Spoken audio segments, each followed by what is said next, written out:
أن محمدا بالحق بشيرا ونذيرا وداعيا إلى الله بإذنه وسراجا منيرا. ما بعد، فإن خير الحديث كتاب الله، وخير الهدي هدي محمد صلى الله عليه وسلم، وشر الأمور محدثاتها، وكل محدثات بدعة، وكل بدعة ضلالة، وكل ضلالة في النار.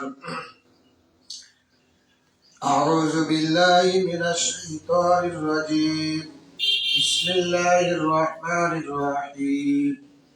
يا أيها الناس اتقوا ربكم الذي خلقكم من نفس واحدة وخلق منها زوجها وبث منهما رجالا كثيرا ونساء، واتقوا الله الذي تساءلون به والأرحام إن الله كان عليكم رقيبا. وقال تعالى: يا أيها الذين آمنوا اتقوا الله حق تقاته ولا تموتن إلا وأنتم مسلمون. عن أبي هريرة رضي الله تعالى عنه قال: قال رسول الله صلى الله عليه وسلم: المسلم أخو المسلم لا يظلمه ولا يخذله ولا يكره. التقوى هاهنا. ويشير إلى صدره 3 مرات. رواه مسلم। আলহামদুলিল্লাহ, যাবতীয় গুণগান প্রশংসা আল্লাহ সুবহানাহু ওয়া তাআলার জন্য, যে আল্লাহ রাব্বুল আলামিন আমাদেরকে ইয়ামুল জুমার সালাত আদায় করার জন্য মসজিদে আসার তৌফিক দান করতেছেন। সেই আল্লাহর শুকরিয়া আলহামদুলিল্লাহ। অতঃপর লাখো কোটি দরুদ ও সালাম বর্ষিত হোক শেষ নবীর উপরে। আমরা সংক্ষিপ্ত ভাবে বলি আল্লাহুম্মা সাল্লি আলাইহি আল্লাহুম্মা বারিক আলাইহি। সম্মানিত হাজিরিন, আজ জুমার আলোচ্য বিষয় শিরকের ভয়াবহতা। শিরক সম্পর্কে আমরা 3 জুমায় আলোচনা করবো ইনশাআল্লাহ। যেহেতু সামনে রমজান মাস, এই জন্য আজ শিরক সম্পর্কে আলোচনা করে এখানে 1 জুমায় আর ঈদুল ফিতরের পরে 2 জুমায় শিরক সম্পর্কে আলোচনা করা হবে ইনশাআল্লাহ। যেহেতু রমজান মাস সামনে, রমজানের বিস্তারিত অনেক আলোচনা কোরআন এবং হাদিসে রয়েছে। সেই আলোচনাগুলি করতেই রমজান শেষ হয়ে যাবে। আমরা এমন একটি মাসে অবস্থান করছি যা রমজানের জন্য প্রস্তুতির মাস। সেটি হচ্ছে শাবান মাস। এই মাসটি ইবাদত খুবই গুরুত্বপূর্ণ। দান, সাদাকা, কোরআন তিলাওয়াত, মানুষের সঙ্গে সদাচরণ, ওজনে ঠিক দেওয়া, খাদ্যের মধ্যে ভেজাল না দেওয়া, এগুলি এই মাসে প্রস্তুতি গ্রহণ করতে হয়। শুধু ইবাদত আর ইবাদত, প্রত্যেকটা রাতেই কোরআন তেলাওয়াত অধিক হারে করতে হয়, আল্লাহর জিকির আজকার করতে হয়। শাবান মাসের প্রত্যেকটা রাত নফল সালাত গুলি বেশি বেশি আদায় করতে হয়।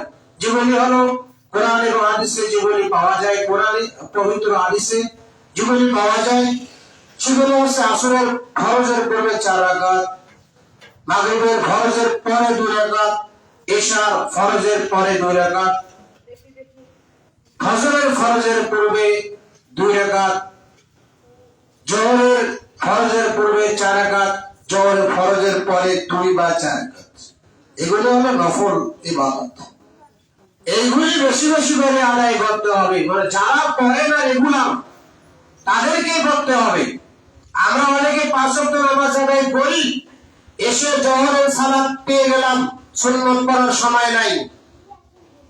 অনেকে আবার জোহরের ফরজের পর 2 রাকাত পড়ে চলে যায়, পুরো 4 রাকাত আর করলাম না। এই জন্য বাকি নামাজগুলি বেশি বেশি করে পড়ার প্রয়োজন।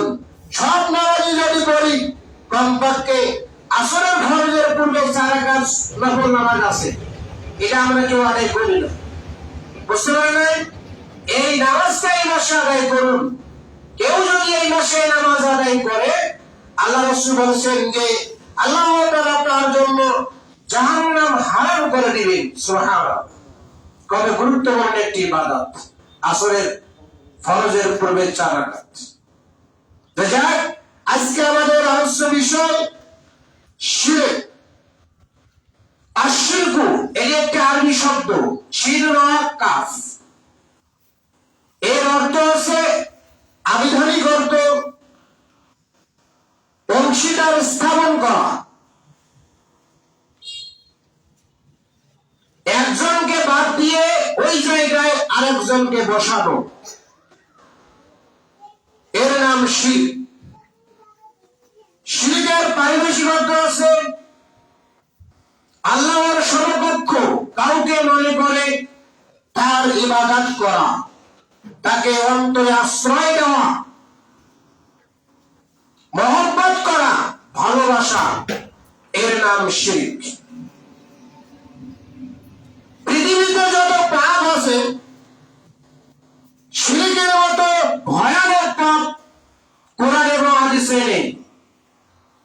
শিরকের বিপরীত অর্থ হচ্ছে তাওহীদ, আল্লাহর একত্ববাদ। তাওহীদের বিপরীত হচ্ছে শিরক। যারা আল্লাহর একত্ববাদ মানে না, তারা শিরক করে। আর যারা শিরক করে, তারা আল্লাহর একত্ববাদ মানে না। আরেকটি হচ্ছে সুন্নাত। সুন্নাত রাসূল সাল্লাল্লাহু আলাইহি সাল্লামের নিয়ম পদ্ধতি অনুযায়ী ইবাদত করতে হয়। সুন্নাতের বিপরীত হচ্ছে বিদআত, যেটা আল্লাহ রাসূল করেন নাই। কেউ যদি সুন্নাতে আদায় করে, তাহলে সে বিদআত মনে করে অন্যটা, আর যে অন্যটা করে সে সুন্নাতটাকে বিদআত মনে করে। বুঝতে পারেন নাই? এই 4টি সফটওয়্যারে কোরআন এবং হাদিসের আমল মানুষের উপর নির্ভরশীল। 1, সুন্নাত বিপরীত বিদআত, বিদআতের বিপরীত সুন্নাত। 2, তাওহীদ, তাওহীদের বিপরীত শিরক, শিরকের বিপরীত তাওহীদ। যে তাওহীদ মেনে চলে, সে শিরকে মাথা নত করবে না। আর সমস্ত নবী রাসূলগণ আগমন করেছেন তাওহীদের ঝান্ডা সারা পৃথিবীর মানুষের নিকটে পৌঁছে দেওয়ার জন্য। এটা নবীদের আগমন তাওহীদ প্রচার করা, শিরক প্রচার নয়। আজকে অনেক হুজুর হয়েছে যারা মূর্তির সামনে গিয়ে মূর্তি পাহারা দেয়নি? তা আপনি কি মনে করেন এরা ভালো কাজ করলো? আপনার বিবেকে যদি বলে এটা ভালো কাজ, তাহলে আপনার বিবেক পচে গেছে। নবী রাসূলের আগমন হলো মূর্তি ভাঙার জন্য, মূর্তিকে আশ্রয় দেওয়ার জন্য নয়, মূর্তিকে পাহারা দেওয়ার জন্য নয়। আর মুসলমানের বৈশিষ্ট্য হলো মূর্তি ভাঙার জন্য, মূর্তিকে সম্মানের জন্য নয়, মূর্তিকে পাহারা দেওয়ার জন্য নয়। অকুল শাহাদা ওয়াজাকাল বাতিল ইন্নাল বাতিল কানা যাহুকা। মুহাম্মদ সাল্লাল্লাহু আলাইহি সাল্লাম যেদিন কাবা বিজয় করলেন, কাবা ঘর ঢুকে হাত নিয়ে এক করে মূর্তি ভাঙা বললেন, অকুল শাহাদা ওয়াজাকাল বাতিল। এসে সত্য চলে গেছে মিথ্যা। ইন্নাল বাতিল কানা যাহুকা, মিথ্যা চিরদিনই মিথ্যা। এটা মুহাম্মদ সাল্লাল্লাহু আলাইহি সাল্লামের বৈশিষ্ট্য, সমস্ত নবী রাসূলদের বৈশিষ্ট্য। আজকে আপনি আমি টুপি মাথায় দিয়ে, লম্বা পাগড়ি পরে, পাঞ্জাবি পরে, হাজার হাজার, আপনারা টেলিভিশনে ডুবে দেখেছেন, হাজার হাজার আলেমরা সেখানে মূর্তি বানা দিয়েছে দেবদেবী দুর্গাপূজার সময়। আপনি কি দেখে মনে করছেন যে এটা সামাজিক রক্ষা, সামাজিক কল্যাণকর কাজ, মানুষের মধ্যে সম্পর্ক বজায় রাখা? জি না। কোরআনে এবং হাদিসে বলা হয়েছে যে রাস্তা দিয়ে ইহুদি আসবে, মুসলিমরা আসবে, তোমরা তাদেরকে রাস্তার সংকীর্ণ রাস্তা দিয়ে যেতে বাধ্য করো। বুঝতে পারেন? ওরা আমাদের চিরদিন শত্রু, ওরা কোনোদিন আমাদের কল্যাণ চাবে না, ওরা কোনোদিন আমাদের ভালো চাবে না। ওরা যে ভালো চাইবে, আজকে ভারতে মসজিদগুলি ভাঙা হয়, আপনি বাংলাদেশে মূর্তি পাহারা দিবেন, আর ভারতে আপনার ইবাদতের জন্য যে মসজিদ তৈরি করা হয়, সেই মসজিদ ওরা ভেঙে মূর্তি পূজা তৈরি করে। হ্যাঁ, এবার তাদের মূর্তি আশ্রয় ঘর তৈরি করে, দুর্গা পূজা করা যায় সেই ঘর তৈরি করে। আপনি এদেশে মূর্তি বাহারা দিচ্ছে, কি বোঝাতে চান আপনি? ইসলাম ধর্ম এরকম নয়। যেদিন কেউ মেনে নেবে না ইসলামকে, সেই দিন সমস্ত মানুষকে অপমান করে, সেই দিন সমস্ত মানুষকে লাঞ্ছিত করে। হক সে জায়গায় পৌঁছে যাবে যেখানে আপনি হককে আশ্রয় দিবেন না, হক ঠিক সে জায়গায় আপনাকে অপমান করে পৌঁছে যাবে। আপনি যদি সম্মানের সহিত তাকে গ্রহণ করেন, আপনি সম্মান পাবেন। আপনি যদি সম্মান না করেন, আপনাকে অপমান করে, হক সেখানে প্রতিষ্ঠিত হবে, কেউ বাধা দিতে পারবে না। এটা হকের বৈশিষ্ট্য, তাওহীদের বৈশিষ্ট্য এটাই। এই জন্য আল্লাহ সুবহানাহু ওয়া তাআলা পবিত্র কোরআনে বলছেন, সূরা মাইদার 72 নম্বর আয়াত, ইন্নাহু মান ইউশরিক বিল্লাহ ফাকাদ হারামাল্লাহু আলাইহিল জান্নাহ। নিশ্চয় যারা, যে ব্যক্তি আল্লাহর সঙ্গে অংশীদার স্থাপন করবে, ফাকাদ হারামাল্লাহু আলাইহিল জান্নাহ, আল্লাহ তার জন্য জান্নাত হারাম করে দিয়েছে। ওয়ামাহুন নার, তার আশ্রয়স্থল জাহান্নাম। ওয়া লিয-যালিমিনা মিন আনসার, এরকম জালিমদের জন্য কোনো সাহায্যকারী থাকবে না।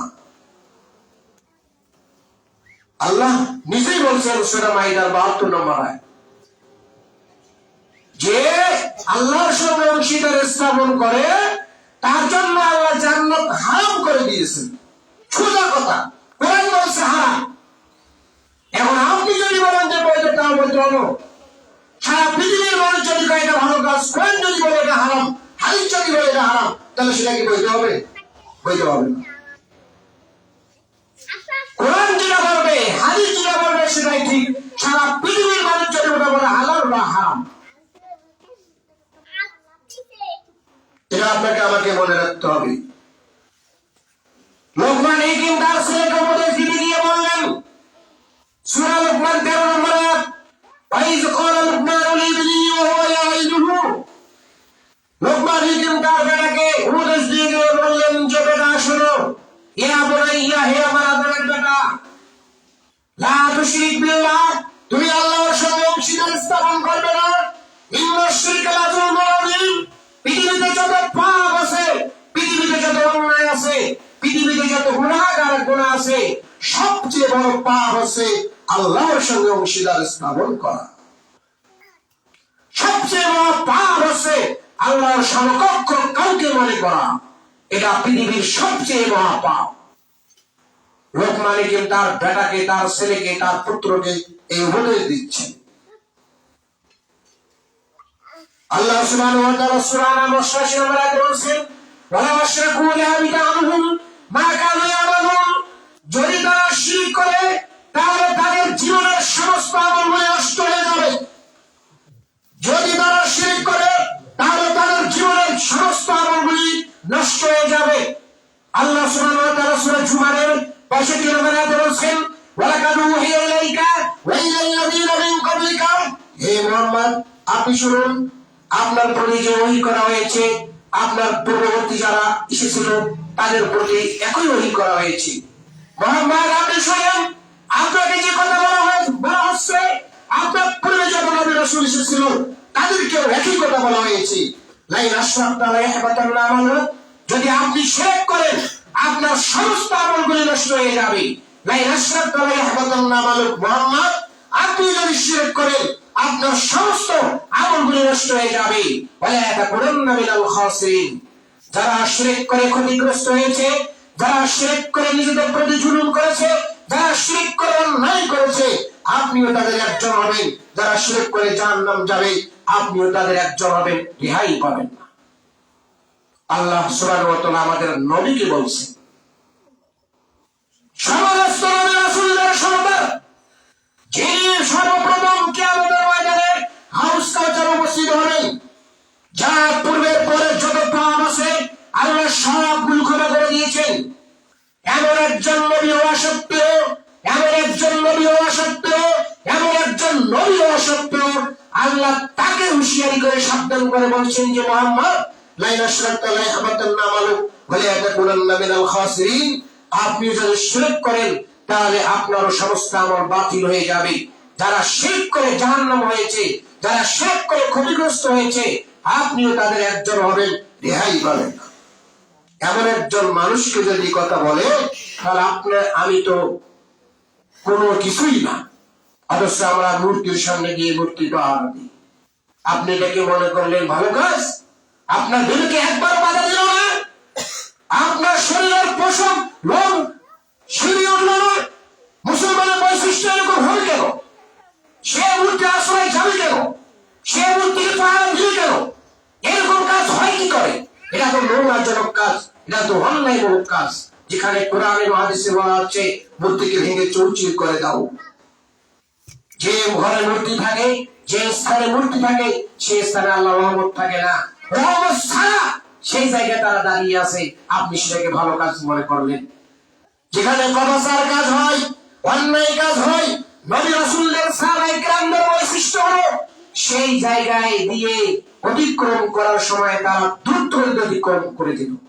কি না জানি এখানে আল্লাহর গজব নাজিল, আর আপনি সেখানে ভালো কাজ মনে করবেন। আল্লাহকে বাদ দিয়ে যেখানে অন্যর মাবুদ ইবাদত করা হয় সেখানে আপনি পাহারা দিয়ে আপনি নিজেকে নেককার ব্যক্তি মনে করেন? অসম্ভব, এটা হতে পারে না। নবী রাসূলদের বৈশিষ্ট্য এটা নয়।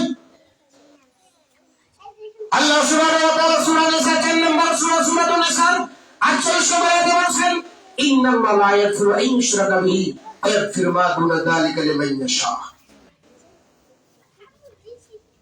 ইন্নাল্লাহা লা ইয়াগফিরু আন ইউশরাকা বিহি, যে ব্যক্তি আল্লাহর সঙ্গে অংশীদার স্থাপন করবে আল্লাহ ওই ব্যক্তির পাপ ক্ষমা করবেন না। ওয়া ইয়াগফিরু লিমান ইয়াশা, এই আল্লাহর সঙ্গে অংশীদার শিরক ব্যতীত যত পাপ আছে আল্লাহ চাইলে ব্যক্তির পাপগুলি ক্ষমা করে দিতে পারেন, কিন্তু শিরক যে ব্যক্তি করবে ওই ব্যক্তি কোনো ক্ষমা নাই। ভালো করে মনে রাখবেন, শিরক যে ব্যক্তি করবে বুঝার পর, সে যদি জানে পাপ কি করে শিরক, এরকম বুঝার পর যে নারী পুরুষ শিরক করবে, এই মৃত্যু এই অবস্থায় সে মৃত্যু হয়, তার মৃত্যুটা হবে জাহিলিয়াতের মৃত্যু, তার মৃত্যুটা হবে কাফির মৃত্যু। তার কোনো ক্ষমা নেই, তার কোনো ক্ষমা নেই, তার কোনো ক্ষমা নেই। জান্নাত হারাম কার? যে আল্লাহর সঙ্গে অংশীদার স্থাপন করে। সহিহ বুখারী সহিহ মুসলিম মিশকাতুল মাসাবি 49 নম্বর হাদিস, হাদিস বর্ণনা করেছেন আব্দুল্লাহ ইবনে মাসউদ।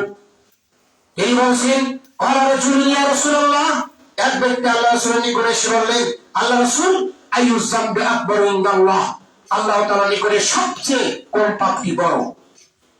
আল্লাহ রাসূল বললেন, আনতা বিওয়ালিল্লাহি নিদ্দান ওয়া হুয়া খালাকাক, আল্লাহর সমকক্ষে অন্য কাউকে মনে করলাম, এটাই মহাপাপ। আল্লাহর সমকক্ষে অন্য কাউকে মনে করলাম, এটাই মহাপাপ। আল্লাহকে বাদ দিয়ে অন্য কারো ইবাদত করলাম, এটাই মহাপাপ। আল্লাহ তোমার রোগকে দূর করতে পারে না, মাজারে গিয়ে দান করলাম, এটা মহাপাপ।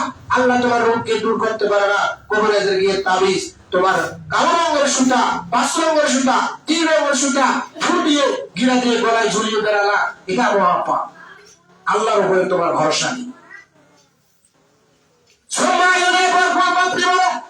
আল্লাহ রাসূল সাল্লাল্লাহু আলাইহি ওয়াসাল্লাম বললেন, আনতা তুলা ওয়ালাদাকা মাখাবাতান ইয়াতামা মাকা, তুমি খাদ্য হয়ে তোমার ছেলে মেয়েকে হত্যা করবে। পেয়ে সন্তান আছে, এক সন্তান জন্মগ্রহণ করেছে, আরেক সন্তান আসবে, আরেক সন্তান চলে আসে, তার ছেলে মেয়ের বাপ আপনি, আবার কি করে আরেকটা নেই। এনজিও বা বিভিন্ন সরকারি ভাবে বিরাট ভাবে প্রচার করা হচ্ছে, একটা ছেলে মেয়ে অনেক ভালো, 2টা হলে ভালো, 2টার অতিরিক্ত বেশি নয়, এরকম প্রচার করা হচ্ছে না? এই জন্য 3 বেশি বাচ্চাকে নষ্ট করা হচ্ছে, 1 বেশি বাচ্চাকে পেটে বাচ্চাকে নষ্ট করা হচ্ছে। এগুলি জাহিলিয়াতের যুগ। জাহিলিয়াতের যুগে জীবন্ত মানুষকে মাটিতে পুঁতে দেওয়া হয়েছিল। জাহিলিয়াতের যুগে জীবন্ত মেয়ে বাচ্চাকে, কন্যা সন্তানকে মাটিতে পুঁতে দেওয়া হয়েছিল। এই সম্পর্কে কোনো একদিন আলোচনা করা হবে ইনশাআল্লাহ। এক ব্যক্তি এসে বলল, ইয়া রাসূলুল্লাহ, আমার 9টি কন্যা সন্তান, আমি 9টি কন্যা সন্তানকে জীবন্ত মাটিতে পুঁতে দিয়েছি। এই কথা শোনার সঙ্গে সঙ্গে রাসূল সাল্লাল্লাহু আলাইহি ওয়াসাল্লাম চোখ দিয়ে ঝরঝর করে পানি বের হয়েছে। জাহিলিয়াতের যুগে কি রকম নির্মমতা ছিল মানুষের উপরে আপনি দেখতে পেয়েছেন। কন্যা সন্তান জন্মগ্রহণ করলে ওই সময় লাঞ্ছনা দেওয়া হতো, অপমান করা হতো। তারা সমাজ থেকে নিজেকে লুকিয়ে রাখার জন্য তাদের কন্যা সন্তানদেরকে জীবন্ত মাটিতে পুঁতে দিয়ে দিয়েছে। জাহিলিয়াতের যুগ।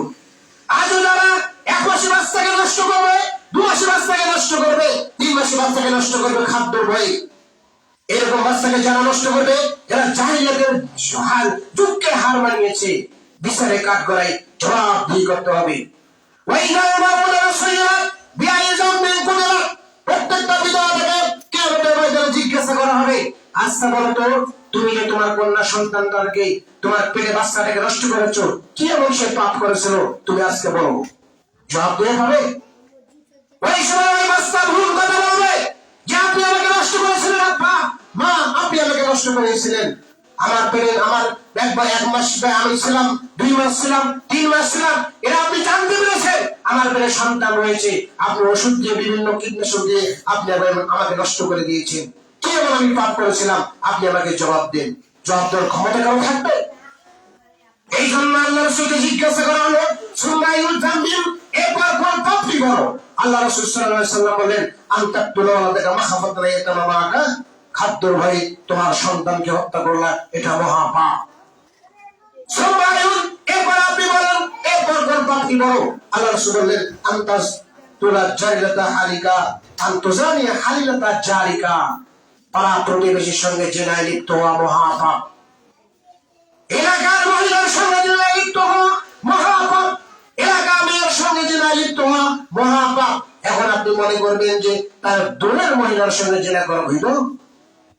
এলাকার মেয়ের সঙ্গে, এলাকার মহিলাদের সঙ্গে, পাড়া প্রতিবেশীর সঙ্গে জিনা করলে ডবল পাপ হয়। 1, আমানতের খেয়ানত হয়। 2, জিনার পাপ হয়। 2 পাপ করলে, জিনা করলে জিনার পাপ। বিবাহিত হলে প্রকাশ হলে ইট পাথর দিয়ে ঢেলে ঢেলে মেরে ফেলতে হবে। অবিবাহিত হলে তাকে দেশ থেকে তাড়িয়ে দিতে হবে 100 লাঠি পিটা করে। এটা শরিয়ত। দূরে যদি এটা আপনি ধরা পড়ে যান, ইসলামী আইন যদি সেখানে বাস্তবায়ন থাকে, এটাই তার জন্য শাস্তি হবে। আর পাড়াপ্রতির সঙ্গে যারা লিপ্ত হওয়া, এগুলি ডবল পাপ। আমাদের খেয়ালত করা। আপনার বাড়ির পাশে একজনের বাড়ি আছে, এখন ওই লোক বাড়িতে নেই, ঢাকা শহরে গেছে, চট্টগ্রামে গেছে, কুমিল্লায় গেছে, সিলেটে গেছে, তার উপার্জন করার জন্য আপনি সুযোগ পেয়ে আপনি ওই মহিলার সঙ্গে জিনায় লিপ্ত হলেন। 1, আপনি তাকে পাহারা দিবেন, আমানতের খেয়ানত করলেন। 2, জিনায় লিপ্ত হলেন। এই জন্য আল্লাহ রাসূল বললেন, আনতুজানিয়া হালিলাতা জারিকা, পাড়া প্রতিবেশীর সঙ্গে জিনায় লিপ্ত হওয়া মহাপাপ। এই প্রসঙ্গে আল্লাহ সুবহানাহু ওয়া তাআলা সূরা ফুরকানের 9 নম্বর আয়াতে নাযিল করেছেন, ওয়াল্লাযীনা লা ইয়াদউনা মা লা ইলাহা আখার ওয়া লা ইয়াকতুলুনা আন-নাফস আল্লাতী হারামা ইল্লা বিল হক, যারা আল্লাহর সঙ্গে অন্য কাউকে আহ্বান করবে না, আল্লাহর সঙ্গে অন্য কাউকে অংশীদার স্থাপন করবে না, সমকক্ষ মনে করবে না। ওয়া লা ইয়াকতুলুনা আন-নাফস আল্লাতী, যারা মানুষকে অন্যায়ভাবে হত্যা করবে না। ওয়া লা ইয়াজনুন, যারা জিনা ব্যভিচার করবে না, এর থেকে দূরে থাকবে। আমা ইয়াফআল যালিকা ইয়ালকাসাবাম, যারা আল্লাহর সঙ্গে অংশীদার স্থাপন করবে, যারা জিনা ব্যভিচার করবে, যারা মানুষকে হত্যা করবে, যারা আল্লাহর সঙ্গে অংশীদার স্থাপন করবে, যারা জিনা ব্যভিচার করবে, যারা মানুষকে হত্যা করবে, আল্লাহ রাসূল সাল্লাল্লাহু আলাইহি ওয়াসাল্লাম বলেন, আল্লাহ তাআলা বলেন, ইয়ালকাসামান, ওরা মহাপাপে জর্জরিত হয়ে যাবে, ওরা মহাপাপে জর্জরিত হয়ে যাবে, ওরা মহাপাপে জর্জরিত হয়ে যাবে। তাহলে বোঝা গেল যে আল্লাহর সঙ্গে অংশীদার স্থাপন করা মহাপাপ।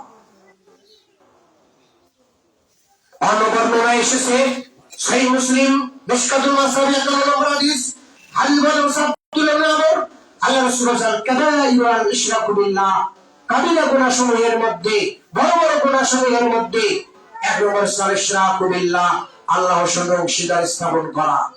2, ওয়াকাতুন নাফস, মানুষকে হত্যা করা। 3, ওয়ালিয়ামিনুল গুমুস, মিথ্যা কসম করা, মিথ্যা শপথ করা। 4, আকাউলুজ জুর, মিথ্যা সাক্ষ্য দেওয়া। বুঝতে পারলেন? হাজার হাজার আলেম ওলামার বিরুদ্ধে মিথ্যা সাক্ষ্য দিয়ে ফাঁসি দিয়েছে। হাজার হাজার সাধারণ মানুষকে মিথ্যা সাক্ষ্য দিয়ে ফাঁসি দিয়েছে। আপনারা আমরা যারা এলাকায় আছি বিভিন্ন কাগজের জমিনের কাগজে অনেক সময় মিথ্যা কথা বলি, এগুলি মহাপাপ। ওয়ালিয়ামিনুল গুমুস, মিথ্যা কসম করা। মুসলমান এখন কথায় কথায় কসম করে, ব্যবসায়িক লোক তো কথায় কথায় কসম করে, যারা কাপড়ের ব্যবসায়ী, বুঝতে পারলেন? যারা গরুর দালালি, ছাগলের দালালি করে, এরা কথায় কথায় কসম করে। ওয়ালিয়ামিনুল গুমুস, মিথ্যা কসম করা মহাপাপ। মৃত্যুর আগ পর্যন্ত তাওবা করতে হবে। আল্লাহ, আমি ভুল করেছি, তুমি আমাকে ক্ষমা করো। আল্লাহ, আমি ভুল করেছি, তুমি আমাকে ক্ষমা করো। আবু হুরায়রা রাদিয়াল্লাহু তাআলা আনহু বলেন, রাসূল সাল্লাল্লাহু আলাইহি ওয়াসাল্লাম বলেছেন, ইসতানিবুস সালাহাল মুবিকাত, তোমরা 7টি বড় ধ্বংসকারী পাপ থেকে বিরত থাকো। আল্লাহ রাসূল বলেছেন, তোমরা 7টি বড় পাপ থেকে, ধ্বংসকারী পাপ আপনার জীবনটাকে ধ্বংস করে দিবে। ইসতানিবুস সালাহাল মুবিকাত, আল্লাহ রাসূল বলেছেন, 7টি বড় ধ্বংসকারী পাপ থেকে তোমরা দূরে থাকো। 7টি বড় ধ্বংসকারী পাপ থেকে তোমরা দূরে থাকো। বলো, ইয়া রাসূলুল্লাহ, মা হুন্না? সাহাবীগণ বললেন, আল্লাহ রাসূল, সেই 7টি ধ্বংসকারী পাপ কি আপনি বলেন। আল্লাহ রাসূল এক নম্বর বলেন, আল-ইশরাকু বিল্লাহ, আল্লাহর সঙ্গে অংশীদার স্থাপন করা।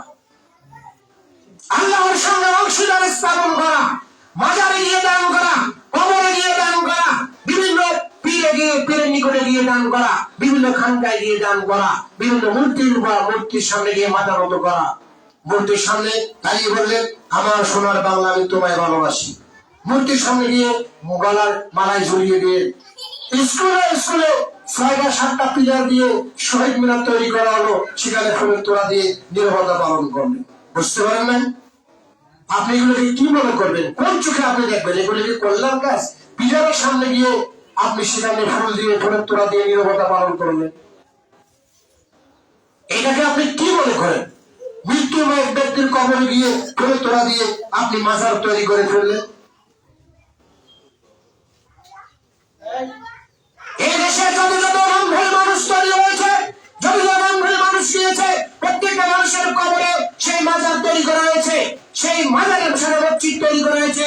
মানুষ সেখানে ইবাদত দিয়ে তাদের দান সদকা করে, এইগুলো মসজিদে গিয়ে ইবাদত করা একেবারেই হারাম। মাজারের সঙ্গে যেসব মসজিদ সংশ্লিষ্ট, সেখানে পুরোটাই ইবাদত করা হয়। ওরা কবরস্থানে ইবাদত করা হয়। বুঝতে পারেন নাই? কবরস্থানে কি পর্যন্ত বলেন তো? কবরস্থানে ইবাদত করা হারাম। কবরস্থানে যদি পুরা কবরস্থানে গিয়ে করা হয়, একেবারে 3-4 কোট মাটি নিয়ে যদি একটা কবরস্থান ঘিরে করা হয়, এক পাশে কোন আরেক পাশে মাপ দিয়েছে, সেখানে গিয়ে আপনি জানাজার সালাত রেখে জানাজার সালাত আদায় করতেন, এখানেও জানাজার পড়া হারাম। কবরস্থানে ইবাদত করাই হারাম। বুঝতে পারছেন? মসজিদের পাশে কবর দিয়ে গেলেন, পুরা এরিয়াটা ঘিরিয়ে নিলেন, ওই মসজিদে ইবাদত করা হারাম। এখন আপনি কি করেন? পুরা কবরস্থান, মানুষ মারা গিয়েছে, বাপ দাদা 14 কোটি মারা গেল, মসজিদের জমি দান করলো, আমি মারা গেলে আমার কবরটা মসজিদের সাথে দিও। যত নামাজি নামাজ পড়বে সবাই আমার জন্য দোয়া করবে, আমি নাজাত পেয়ে যাবো, জীবনে নামাজ পড়ে। বুঝতে পারেন? শরীয়ত আপনি কি আমি কি বুঝি? কোরআন এবং হাদিসে ঝরঝর করে যে কথাগুলি রয়েছে, এই কথাগুলি মানুষের সামনে পেশ করলে মানুষ সেটাকে আমাকে সেটাকে অপছন্দ মনে করবে। ফিতনাবাজ হুজুর। বুঝতে পারলেন? শরীয়ত এত সহজ নয়। এখন সামাজিক দৃষ্টি যেটা চলছে, আমরা সেটাই মেনে চলছি, আমরা মনে করছি এটাই মনে হয় শরীয়ত, এইটাই মনে হয় রাসূলের আমল, আমরা এভাবেই এটা মনে করতেছি। এই জন্য আল্লাহ রাসূল সাল্লাল্লাহু আলাইহি ওয়াসাল্লাম বলেছেন, ইসতানিবুস সালাহাল মুবিকাত, তোমরা 7টি বড় ধ্বংসকারী পাপ থেকে দূরে থাকো। আল-ইশরাকু বিল্লাহ, আল্লাহর সঙ্গে অংশীদার স্থাপন করা। 2, ওয়াসসিহরু, জাদুটোনায় বিশ্বাস করা, জাদুকে বিশ্বাস করা। বাড়িতে ফকির নিয়ে এসেছে, ফকির এসে বললো, আপনার বাড়ির সন্তানরা খুবই অসুস্থ হয়, বারবার অসুস্থ হয়, আপনার রাশিটা খুব খারাপ, আপনার ভাগ্যের পরিবর্তন হয়। ওর তো নিজের ভাগ্যের পরিবর্তন হয়। বুঝতে পারেন? সারা জীবন সে ভিক্ষা করে, সারা জীবন সে মানুষের কাছে হাত পাতে চায়, আর আপনি তার কাছ থেকে পরামর্শ নিলেন যে আমার ভাগ্যটা পরিবর্তন হয়ে যাবে। সে নিজেরা পরিবর্তন করতে পারলো না। আপনার বাস ট্রেন স্টেশনে তাবিজ বিক্রি করতেছে, তাবিজ গলা দিলে ভাগ্যের পরিবর্তন, ওনার ভাগ্যটা কেন পরিবর্তন হচ্ছে না? আপনি এগুলো কি বোঝেন? ওয়াসিরু, জাদুটোনা বিশ্বাস করা। যারা এরকম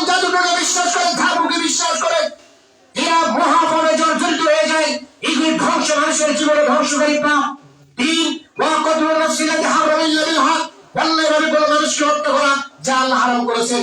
যেভাবে বিচার করলে ধরা পড়লে তাকে হত্যা করতে হবে, ইট পাথর দিয়ে ধীরে ধীরে মেরে ফেলতে হবে। কেউ যদি কাউকে হত্যা করে প্রমাণিত হয় তাকে হত্যা করতে হবে। আত্মীয় স্বজনের মাপ দিয়ে দাস, আচ্ছা আমার ভাইকে মেরেছো, আবার তোমার হত্যা করবো না, মাপ দিয়ে দিলাম, তাহলে সে মাপ পেয়ে গেল। জানে না কিছুদিন আগে সৌদি আরবের একজন বড় স্টার, যিনি একজন ইসলামী সঙ্গীত শিল্পী ছিল, হ্যাঁ, তাকে ছুরি দিয়ে হত্যা করা হয়নি? যে কোনো ভুল করে নাই, তার চাচাতোরা যেন ভাইকে এক মেরে ফেলেছে।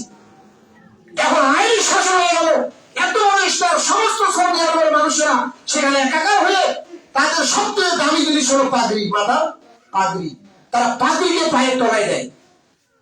এরা সবচেয়ে মাত্র সম্মানী স্থান ওদের জায়গায় ওই বস্তুকে, সেটাও দিয়ে তারা রক্ষা পায়নি। হত্যা করেছ, হত্যার বিনিময়ে হত্যা, যেহেতু আত্মীয় স্বজন বা এর ক্ষমা করে দেয়। যিনি মারা গিয়েছে ওনার আত্মীয় স্বজন যদি বলতো যে আচ্ছা আচ্ছা ঠিক আছে আমরা তাকে ক্ষমা করে দিলাম, তাহলে সে ক্ষমা পেয়ে যেত। যেহেতু ক্ষমা করে নাই, ওদের মাইনে কোনো ইসলামে কোনো ক্ষমা নাই, এই জন্য তাকে হত্যা করা হয়েছে। ওয়াকাতুল নাফসিল্লাতি হারামাল্লাহু বিল হক, এটাই হচ্ছে শরিয়া, এটাই হচ্ছে ইসলামের বিধান। কেউ কাউকে হত্যা করলে প্রমাণিত হলে তাকে হত্যা করতে হবে। কেউ কাউকে ঘুষি মারলে প্রমাণিত হলে তাকে ঘুষি মারতে হবে।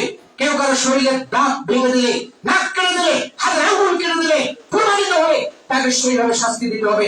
আর কেউ দ্বিতীয় যায় এরকম সাহস পাবে না। এটা হলো শরীয়তি বিধান। ইসলাম যেমন কোমলতাকে পছন্দ করে, ইসলাম তেমন করমতাকে পছন্দ করে। 4 ওয়াকুল রিবা, সুদ খাওয়া। যারা সুদ খায় মহাপাপ, যারা সুদ খায় মহাপাপ। আজকে যদি সুদ খেয়েছে খেয়েছে আর খাবো না, এখন থেকে যদি তাওবা করেন, আল্লাহ আজকে আলোচনা শুনে আবার সুদ খাবো না, তাহলে আল্লাহ ক্ষমা করে দিবেন। অন্য বকেয়া যত মানুষের কাছে পাওনাটা মাফ করে দিবেন। এখন থেকে খালেস হয়ে তাওবা করেন, আল্লাহ আপনার তাওবা কবুল করেন বলে আমিন। ওয়াদারুমা বাকিয়া মিনার রিবা, যদি সে বুঝার পর বলে আমি সুদের যা আছে সব বকেয়া ছেড়ে দিলাম, আমি ভালো হয়ে গেলাম, আল্লাহ ক্ষমা করে দিবে। আর যদি খেতেই থাকে, মোটরসাইকেলে চলাফেরা করে, বাইসাইকেল চলাফেরা করে, সে ভালো গাড়ি চলাফেরা করে, বাড়ি গাড়ি ঢুকার পর অনেক কিছু করেছে, সে পুঁটি নিজের মায়ের সঙ্গে জিনা করে, এটা সবথেকে ছোট পাপ। বুঝতে পারলেন? সুদের সবচেয়ে বড় ছোট পাপ কি বলেন তো? নিজের মায়ের সঙ্গে মিলামিশা করা, নিজের মায়ের সঙ্গে জিনা করা। কেউ কি এটা করতে চাইবে? প্রতিনিয়ত এই আমলটা আপনার আমার আমল নামায় উঠতেছে, বুঝতেই পারেন যে আমলটা উঠতেছে, ও জানার পরও সুদ খেয়ে থাকে। 5 ওয়াকলু মাল ইয়াতীম, ইতিমের মাল ভক্ষণ করা। ইতিমের মালের বিচার তো জানেনি, সেটা আল্লাহু আলাম, বাকিটুকু আল্লাহ পাকই ভালো জানে। আমরা যেটা জানি না, রাষ্ট্রীয়ভাবে যেটা বিচার হয়েছিল এক সময় একবার, তাই না? ইতিমের মাল ভক্ষণ করার কারণে এত বড় আপনি গবেষণা করবেন, চিন্তাবিদ। বর্তমান সময় এলাকার লোকেরা যে গবেষণা চিন্তা করে, মনে হয় যুক্তরাষ্ট্রের বড় বড় মানুষেরা, যারা বিজ্ঞ মানুষ, তারাও এতটা চিন্তা করে না, গবেষণা করে না। ব্যাপার কি? লোকটার অর্থ সম্পদ আছে, মেয়েটার বয়স 20 বছর হয়ে গেল, এখন বিবাহ দেয়নি। ও বিবাহ দেয় না কেন? ছেলেটার বয়স 22 বছর হয়ে গেল, অনেক কিছু করে, কিন্তু ছেলে বিবাহ দেয় না কেন? ওই এত টাকা ইনকামাই করে কেন? কিভাবে সে ইনকামাই করে? আরেকজন বলে যে ওগুলি হালাল টাকা ইনকামাই, ওগুলো হারাম টাকা ইনকামাই। বুঝতে পারো নাই? মানে আপনাকে কবর কিভাবে দেওয়া যায়, এটা তার চিন্তা ভাবনা। এই নিয়ে সে গবেষণা চিন্তা ভাবনা করে। আপনাকে সে কিভাবে লাঞ্ছিত করবে, আপনি করে মেলে খান, ওরা যারা খেলে খায়, ওরা গায়ে সহ্য হবে না। গ্রামে এটা নিয়ে খুবই ভেজাল। এরকম গ্রামের কিছু লোকজন থাকে, গ্রামের কিছু মহিলা যদি থাকে, আরেকটা মেয়ের দুর্নাম সমাজে ছড়িয়ে দেয়, এটা মহাপাপ। একটা এলাকার মেয়ের বিবাহ হবে, এখন সে গাড়ি ভাড়া দিয়ে যে যার বড় গেল, সে গেল, তোমার কোথায় ছেলেকে বিবাহ দিবা। ওই লোকটা আচার আচরণ ভালো নয়, ও 12 আচার আচরণ ভালো নয়, সে আসলেই তোমাদের সংসারে দ্বন্দ্ব লেগে যাবে। সে নিজের টাকা খরচ করে সেখানে গিয়ে বলে আসবে। এরকম একজন সচরিত্রবান মহিলা, এরকম সচরিত্রবান মেয়ে সমাজের দুর্নাম যদি ছড়িয়ে দেয়, এরা সবচেয়ে মহাপাপ, এর চেয়ে মহাপাপ আর আল্লাহ দুনিয়া হতে পারে। রাসূল সাল্লাল্লাহু আলাইহি ওয়াসাল্লাম বলেছেন। এই জন্য আমাদের এখানে আজকের বিষয় আল-ইশরাকু বিল্লাহ, আল্লাহর সঙ্গে অংশীদার স্থাপন করা। শিরক সম্পর্কে একজনে আলোচনা করে শেষ করা যাবে না, কয়েক জুনের আলোচনা হবে ইনশাআল্লাহ। ঈদুল ফিতরের পরে আমরা বিস্তারিত শিরক সম্পর্কে আলোচনা শুনবো। যেহেতু সামনে রমাদান মাস, রমাদানের বিস্তারিত সম্পর্কে আমাদেরকে আলোচনা শুনতে হবে। জাবের রাদিয়াল্লাহু তাআলা আনহু বলেন, রাসূল সাল্লাল্লাহু আলাইহি ওয়াসাল্লাম বলেছেন, মান মাতা ইশরিক বিল্লাহি শাইয়ান দাখালান নার। কেউ যদি মারা যায় বিন্দু মাত্র আল্লাহর সঙ্গে অংশীদার স্থাপন করে, দাখালান নার, সে জাহান্নাম যাবে। ওয়া মাতা লা ইশরিক বিল্লাহি শাইয়ান দাখালাল জান্নাহ। কেউ যদি মারা যায় বিন্দু মাত্র আল্লাহর সঙ্গে অংশীদার স্থাপন না করে, সে জান্নাত চলে যাবে। বিন্দু মাত্র আমলের সঙ্গে যদি শিরক থাকে, জাহান্নাম যেতে হবে। বিন্দু মাত্র যদি আমলের সঙ্গে শিরক থাকে, জাহান্নাম যেতে হবে। আমল করেছেন, বিন্দু মাত্র শিরক নেই, জান্নাত যাবে। মুহাম্মদ সাল্লাল্লাহু আলাইহি ওয়াসাল্লাম বলেছেন। আহমদ মিশকাতুল মাসারি 61 নম্বর হাদিস, আলী ইবনে বাসর মুয়াজ, সেখানে আল্লাহ রাসূল তাকে 10টি উপদেশ দিলেন। ভালো করে মনে রাখবেন, সবগুলি বলে গেলে এই হাদিসটি কমপক্ষে বলে যাবে না। 10টি উপদেশ আল্লাহ রাসূল মুয়াজকে বললেন। মুয়াজ বলছে, আওসানি রাসূলুল্লাহ বিআশরি কালিমাতিন, আল্লাহ রাসূল আমাকে 10টি বিষয় উপদেশ দিলেন। এক, লা তুশরিক বিল্লাহ, আল্লাহর সঙ্গে অংশীদার স্থাপন করবে না। ওয়াই কুতিলা ওয়াহুদিকা, যদি তোমাকে হত্যা করা হয়, আগুনে জ্বালিয়ে দেওয়া হয়। ইব্রাহিম আলাইহিস সালামকে বলা হয়েছিল, ইব্রাহিম তুমি মেনে নাও, আমরা যে মাবুদের পূজা করি তুমি তা মেনে নাও। আগুনে কুণ্ডে দাঁড় করিয়ে ইব্রাহিমকে বলা হয়েছিল, ইব্রাহিম বলেছিল, জি না, আমি মেনে নেবো না। তাকে আগুনে ফেলে দেওয়া হলো। ওয়াই কুতিলা ওয়াহুদিকা, আগুনে যদি জ্বালিয়ে দেওয়া হয়, হত্যা করা হয়। এরপরেও আপনারা সূরা বুরুজে 22 কাহিনী শোনেন না? সূরা বুরুজে যে একজন যুবক ছিল, যে যুবক বাদশার বিরুদ্ধে চলে গিয়েছিল, তাকে মারার জন্য পাহাড়ে উঠায়, মানুষ দিয়ে ছেঁচড়ায় এবং নৌকা সমুদ্রের ভেতরে পানিতে ফেলে দিয়ে আসে। এরপরে আল্লাহ তাকে রক্ষা করে। এই হাদিসটা জাজন্য প্রমাণ। যদিও তোমাকে হত্যা করা হয়, আগুনে জ্বালিয়ে দেওয়া হয়, তুমি আল্লাহর সঙ্গে অংশীদার স্থাপন করবে না। দুই, ওয়ালা তাকুল্লু ওয়ালাদাইকা ওয়াইলাওয়ালাকান তাখরুজু মিন আলিকা মালিকা। হে যুবক ভাইরা, তোমরা যারা রয়েছে, খবরদার সাবধানে সতর্ক থাকবা। যারা মেয়েরা রয়েছেন, তারা সাবধানে সতর্ক থাকবেন। আল্লাহ রাসূল সাল্লাল্লাহু আলাইহি ওয়াসাল্লাম বলেছেন, ওয়ালা তাকুল্লু ওয়ালাদাইকা ওয়াইলাওয়ালাকান তাখরুজু মিন আলিকা মালিকা। তুমি তোমার পিতামাতার অবাধ্য হবে না। তোমার পিতামাতার যে উত্তরাধিকারী তুমি রয়েছে, তুমি 5 বিঘা জমি পাও, একটা বাড়ি পাও, একতলা বাড়ি পাও, 2টা দোকান পাও। এরপরে যদি তোমার পিতা বলে, এই বেটা আব্দুল্লাহ, তুই আমার সংসার থেকে বেরিয়ে যা, আমি তোকে চাই না, তোর মুখ দেখতে চাই না। তোমার পিতা যদি তোমাকে আদেশ করে, আমার থেকে চলে যাও, আমার অর্থ সম্পদ থেকে তোমাকে আমি বঞ্চিত করলাম, আমার আর পরিবার থেকে তোমাকে বঞ্চিত করলাম। এরপরে আল্লাহ রাসূল বলেছেন, তুমি তোমার পিতামাতাকে গালি দিবা না, পিতামাতার অবাধ্য হবে না। হ্যাঁ, আপনি আমাকে বের করে দিবেন মানে এটা হয় কি করে? বুঝতে পারেন? এরকম কথা বলা যাবে না। আপনি একটা কথা বলবেন, পিতা যদি বলে, মা যদি বলে, আমার ছেলেটা এই কথা বললো, শুধু শব্দটা যদি বলে, তাহলেই হয়ে গেছে, জীবন বরবাদ হয়ে যাবে। শব্দটা যদি বলা হয়, পিতা যদি অন্তর দিয়ে শব্দটা উচ্চারণ করে, মা যদি অন্তর দিয়ে শব্দটি উচ্চারণ করে, তাহলে হয়ে গেছে, আপনার আমার জীবন ধ্বংস হয়ে যাবে। এই জন্য আল্লাহ রাসূল বলেছেন, পিতামাতার অবাধ্য হবে না। যদি তোমার আহার পরিবার তোমাকে অর্থ সম্পদ থেকে বঞ্চিত করে। 3, আলা তাতরুকানা সালাতান মাকতুবাতান মুতাআম্মিদান ফাইন্না মান তারাকা সালাতান মুতাআম্মিদান ফাকাত বারিয়াত জিম্মাতুল্লাহ। খবরদার মুয়াজ, শোনো, ফরজ সালাত পরিত্যাগ করবে না। ইচ্ছাকৃতভাবে ফরজ সালাত পরিত্যাগ করবে না। যে ইচ্ছাকৃতভাবে ফরজ সালাত নামাজ পরিত্যাগ করবে, আল্লাহর রহমত তার উপর আর থাকে না, দূরে চলে যায়। বেনামাজি ইমান ঠিক আছে? যারা নামাজ পড়ে না, যদি বলেন যে ভাই নামাজ পড়ে না কেন, আরে হুজুর অনেক নামাজি আছে, তাদের চেয়ে আমার ইমান ভালো আছে। টয়লেট যেমন ভালো, তার যেমন ভালো। বুঝতে পারেন নাই? উপরে ফাটপিট টয়লেটের মুখটা উল্টিয়ে দিলে কি হয়?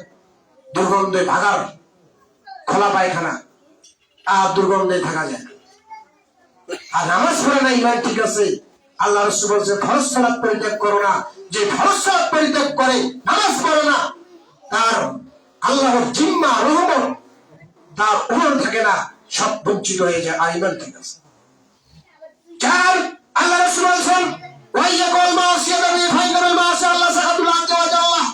কখনোই শরীয়ত বিরোধী কোন আমল করবেন না। শরীয়ত বিরোধী আমল আল্লাহর কুরুতকে হালাল করে নেয়। শরীয়ত বিধানের উপর যে আমল রয়েছে, এই শরীয়ত বিধানগুলি আমলগুলি রয়েছে, এই আমলের নাফরমানি করবেন না। যদি করেন, তাহলে আল্লাহর কোপ আপনার আমার উপরে বৈধ হয়ে যাবে। 5 ওই যে কল ফেরারা মেরা জাব ওই হালাকান নাস, যুদ্ধের ময়দান থেকে শুরু হবে না। এখন যদি আপনার বাংলাদেশকে দখল করতে চায়, আর যদি আপিসে যায় বাংলাদেশকে দখল করতে হবে, আমরা বাংলাদেশ দখল করতে দেব না, এরকম ঝাঁপিয়ে পড়বো।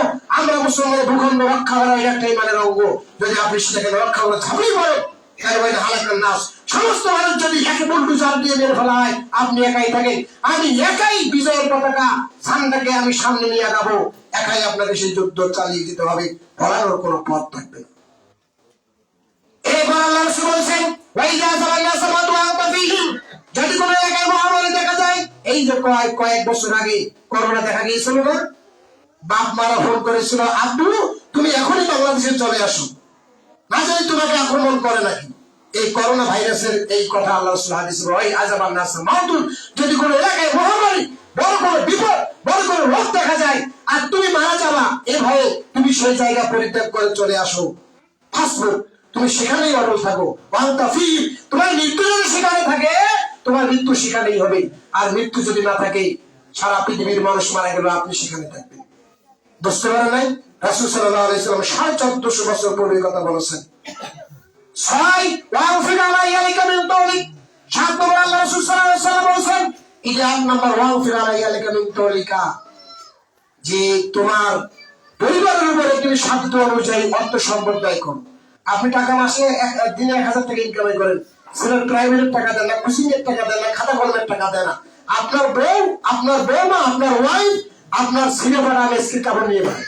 আসলে এরকম অনেক ফ্যামিলিতে আছে যে সিরাজ জামা পরে এই হাত দেখা যায়, সিরাজ জামা পরে এটা দেখা যায়, তাই দেখা যায়, কি কি কাপড় চোপড় কোনো হুঁশ নাই।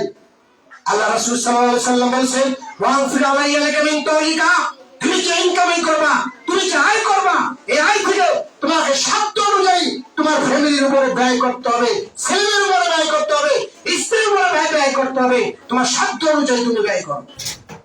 এরপর আল্লাহ রাসূল বলেছেন, আলা তারফা'ু মাসাকা আদাবান, আদমের লাঠিটা তোমার ছেলেমেয়ের উপরে সবসময় ধরে থাকো। ছেলে যদি একটু কম বেশি করে, এই যে লাঠি দেখছো, এমন বর্ণনা আছে, আপনি দরজার সামনে আপনার লাঠি ঝুলিয়ে দিবেন, আপনার দরজার সামনে আপনার লাঠি ঝুলিয়ে দিবেন। ছেলে মেয়ে ওই দরজা দিয়ে প্রবেশ করার সময় সে লক্ষ্য করে দেখবে, বাপ রে বাপ, লাঠি ঝুলিয়ে রাখছে, একটু যদি কম বেশি হয় আমার আব্বা আমাকে মারপিট করবে। আপনার স্ত্রী যখন দরজা থেকে বের হবে, আবার ঢুকবে, লাঠি দেখার সঙ্গে বলবো, বাপ রে বাপ, একটু কম বেশি হলেই বের পেতে।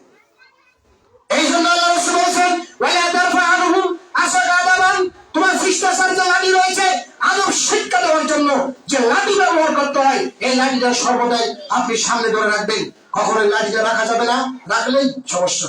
আপনি রাখার মানুষ, আপনি একদিন গরু চালাতে গেছেন, লাঠিটা না নিয়ে দেখেন তো, গরুটা এদিকে ওদিকে ধরে আপনার একেবারে মাথা গাল্লা শেষ, একটা মার দিলে সমস্ত গুলো টনটনা।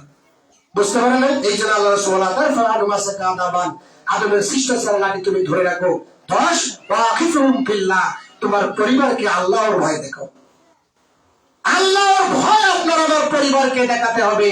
ছেলেকে বলতে হবে, আব্বু তুমি আল্লাহকে ভয় করো, যেখানে যে পাপটা করো আল্লাহ ধরে রাখতেছেন, কিয়ামতের ময়দানে দেখাবে। আব্বা আপনি এই কাজগুলি করিয়েন না, আম্মু আপনি এই কাজ করিয়েন না। আমার আপনার স্ত্রীকে বলবেন যে তুমি খবরদার গুনাহের কাজ করবা না, গুনাহের থেকে দূরে থাকো, গুনাহের থেকে দূরে থাকো।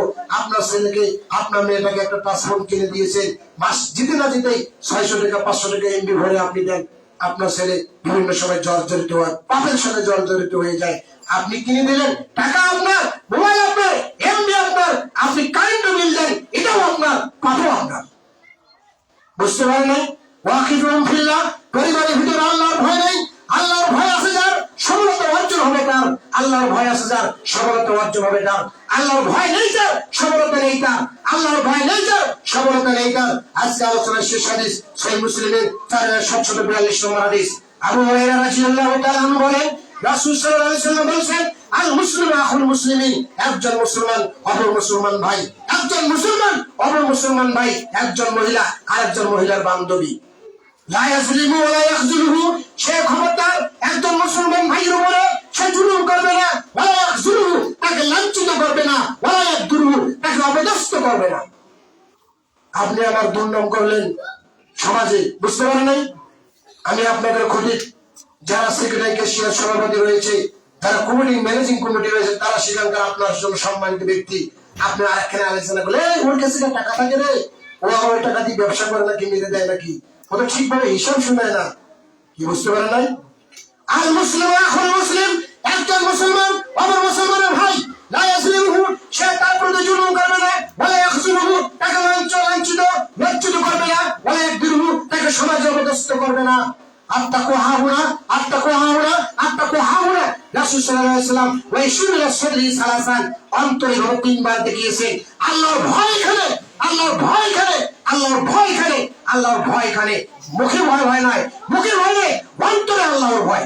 রাসূল সাল্লাল্লাহু আলাইহি ওয়াসাল্লাম কথা বলেছেন, আত্তাকু হাহুনা ভয় এখানে, আত্তাকু হাহুনা ভয় এখানে, আত্তাকু হাহুনা ভয় অন্তরে।